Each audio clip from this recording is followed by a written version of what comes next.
भक्ती तू भव्य दिव्य शक्ती तू क्षमाशील पृथ्वी तू हिमदूत अग्नी तू मूर्तिमंत भक्ती तू भव्य दिव्य शक्ती तू क्षमाशील पृथ्वी तू हिमदूत अग्नी तू तरी तुझ्या पदरा दुःखाचे आंदणा तरी तुझ्या पदरा दुःखाचे आंदणा असे तुझ्या क्षितिजास रूढींचे कुंपण असे तुझ्या क्षितिजास रूढींचे कुंपण रूढींचे कुंपण रूढींचे कुंपण.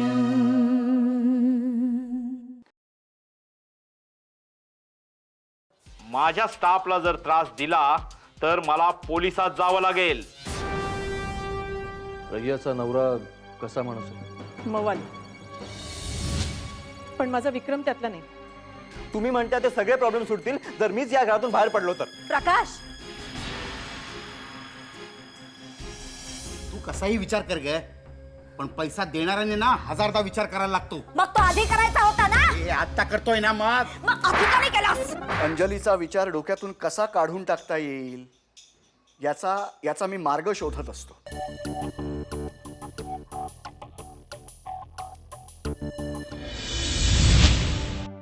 तुम्ही कशाला अक्कल पाजळायला गेला होता?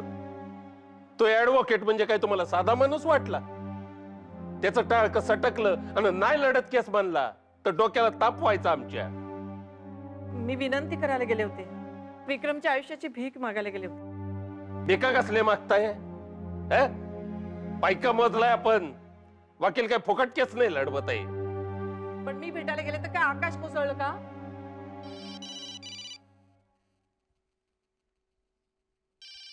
अरे बाप, वकील साहेबांचाच फोन.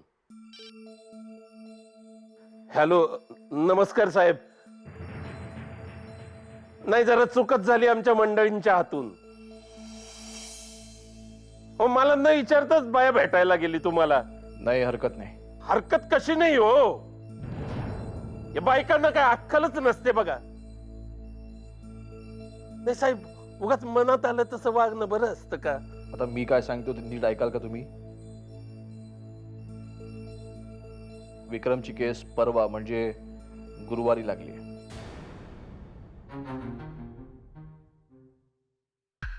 आपले जे कोणी साक्षीदार आहेत ते नीट तयार करा.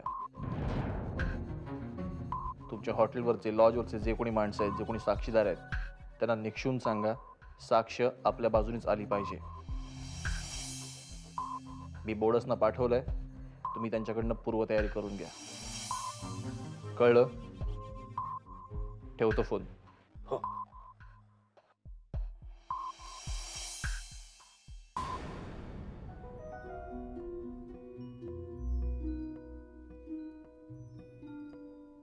काय हो, तुम्ही बोलत का नाही? काय म्हणावं कळत नाही.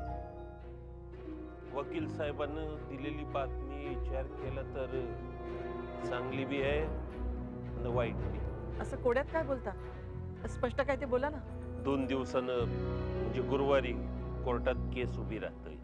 हो, अहो, मग ही अगदी आनंदाची बातमी आहे की. विचार कसला करताय तुम्ही? आता केस कोर्टात उभी राहणार. आतापर्यंत विक्रम घरात होता, नजरेसमोर तरी होता. आता केस उभी राहणार, साक्षीदार येणार, वकिलांचं डावपेच लढवलं जाणार. भैरवनाथाच्या कृपेनं वकिलानं युक्तिवाद सरस केला तर विक्रम या केस मधून सुटणार. नाही केला तर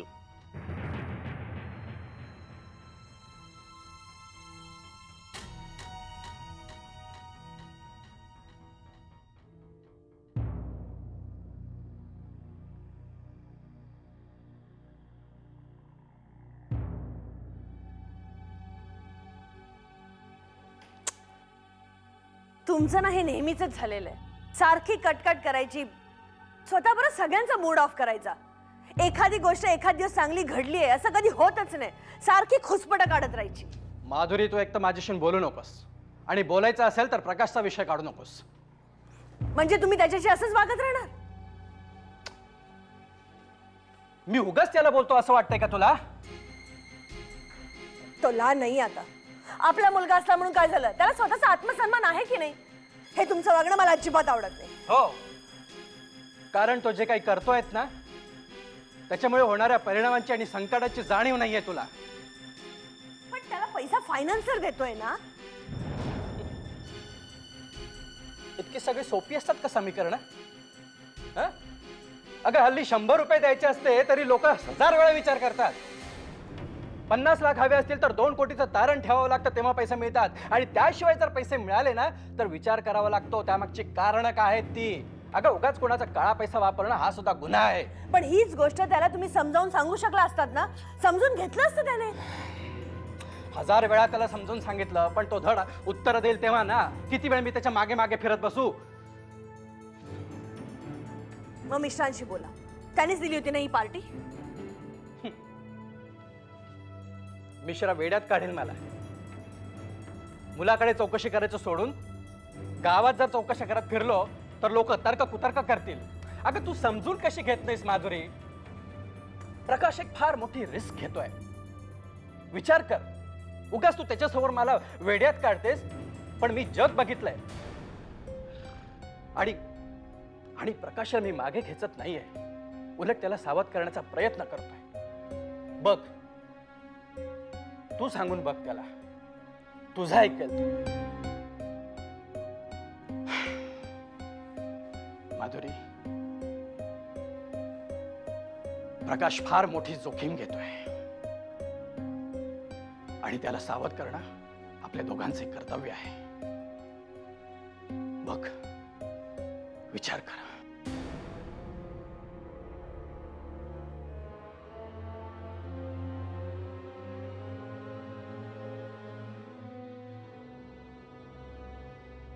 कुंपण. Happy birthday सॅबी.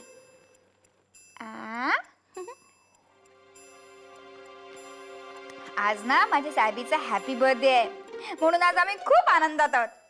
ए सॅबी, तुला माहितीये वाढदिवसाला कोण आलाय? प्रकाश पण आलाय. पण त्याला सांग आम्ही किती वाट बघितली त्याची.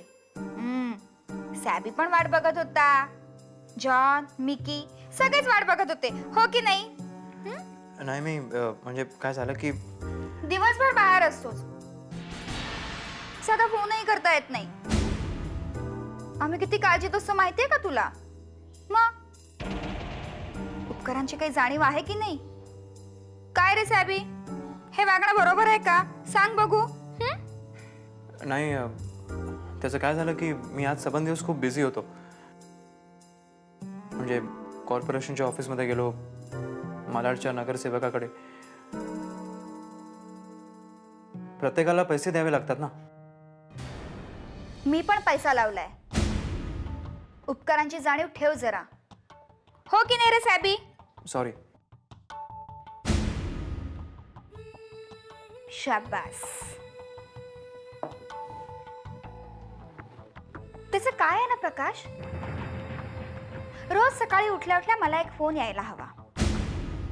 भले तू जगाला फोन केला नाही तरी चालेल, पण मला जर फोन केला नाहीस तर माहित आहे ना काय होतं? चोळा मोळा करून टाकीन असा. चोळा मोळा.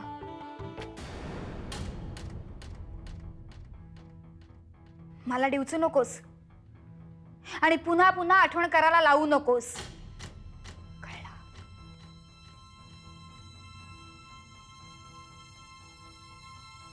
परत असं नाही होणार. मी लवकरच म्हणजे महिन्याभरात काम सुद्धा सुरू करतो. सगळ्या डिटेल्स वेळोवेळी देत जाईन.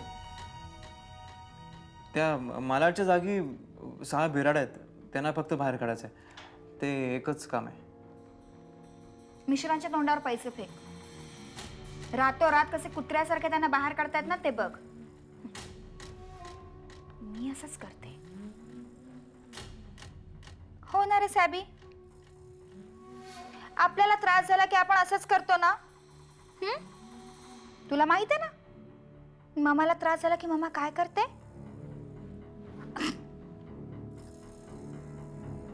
कापून टाकते.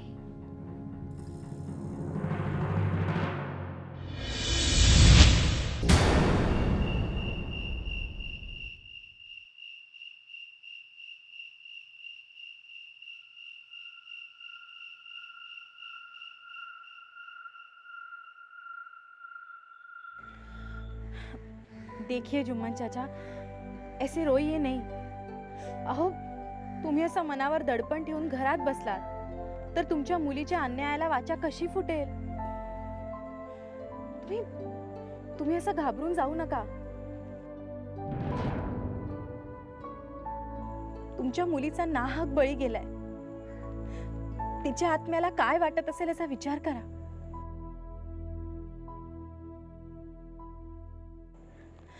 चाचा, अहो खरंच असं घाबरून चालणार नाही.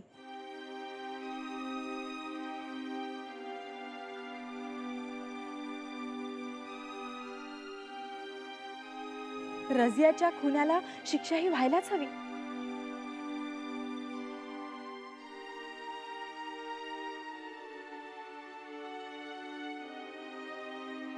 ते आपलं कर्तव्य आहे चाचा. चाचा प्लीज असं करू नका. हो बोला, मला सांगा.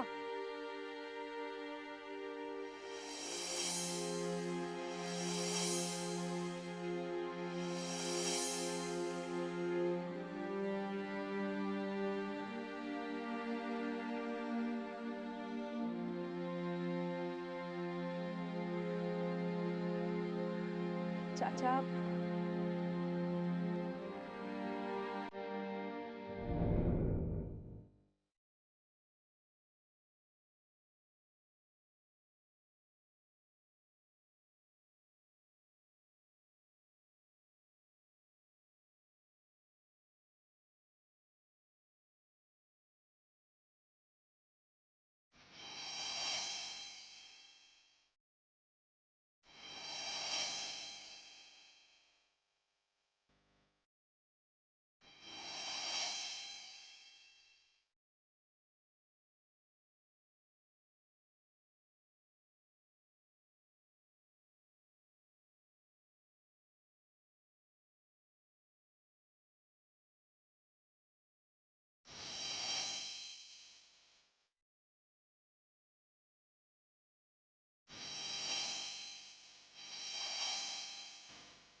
बस भैया जी रुकिए. ये लीजिए पैसे.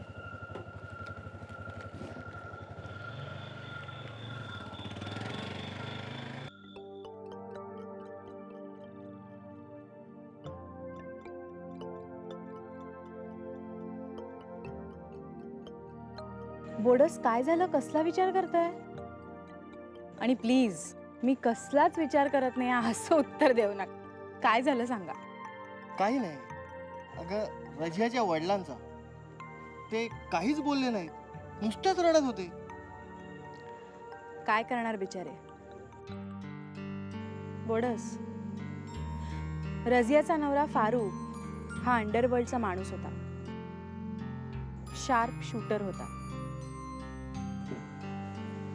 त्यांना तर म्हणायचं होतं रजिया बिचारी गेली म्हणजे सुटली. जिवंतपणी नरक यातना भोगाव्या लागल्या होत्या तिला.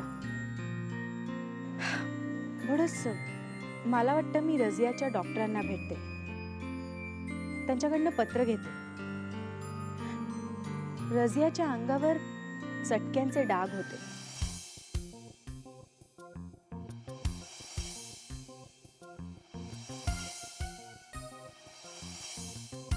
जे सिद्ध करतात की तिच्यावर टॉर्चर व्हायचं. शिवाय विक्रमच्या बोलण्यातही असं आलं होतं की अप्रत्यक्षपणे फारुखनी त्याला धमक्या दिल्या. बोडस, काहीही करून आपल्याला या फारुखचा पत्ता मिळवायलाच हवा. किंवा असा एखादा साक्षीदार ज्यांनी फारुखला या सगळ्या संदर्भात काहीतरी बोलताना सांगताना ऐकलं असेल. ओ गॉड. चला आपण आता खंडागळच्या लॉज मधल्या स्टाफचे स्टेटमेंट्स घेऊया. चला. कुंपणा